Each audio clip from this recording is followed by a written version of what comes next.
భీముడికి హిడింబితో పెళ్లి జరిగిన తరువాత కుంతీదేవి హిడింబితో ఒక మాట అన్నది.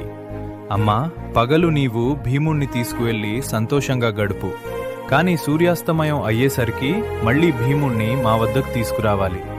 దీనికి హిడింబి ఎంతో సంతోషంతో అంగీకరించిందిది. భీముడు కూడా తన తల్లి మాటను గౌరవించి హిడింబితో ఉండటానికి సిద్ధమయ్యాడు. రాక్షస కన్య అయిన హిడింబికి అనేక మాయాశక్తులున్నాయి. ఆమె తన శక్తులతో భీముణ్ణి రకరకాల అందమైన ప్రదేశాలకు తీసుకువెళ్ళింది.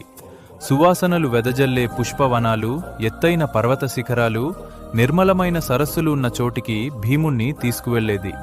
భీముణ్ణి మెప్పించడానికి ఆమె నిత్యం ఒక అప్సరసలాంటి రూపంతో, అలంకారాలతో మెరిసిపోయేది. భీముడు కూడా ఆమె ప్రేమకు, భక్తికి ముగ్ధుడై ఆమెతో ఎంతో అనురాగంగా గడిపాడు.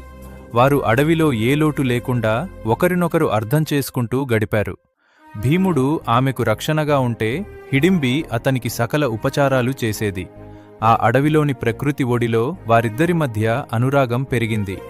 హిడింబి గర్భవతి అయిన తర్వాత కూడా భీముడు ఆమెను ఎంతో జాగ్రత్తగా చూసుకున్నాడు.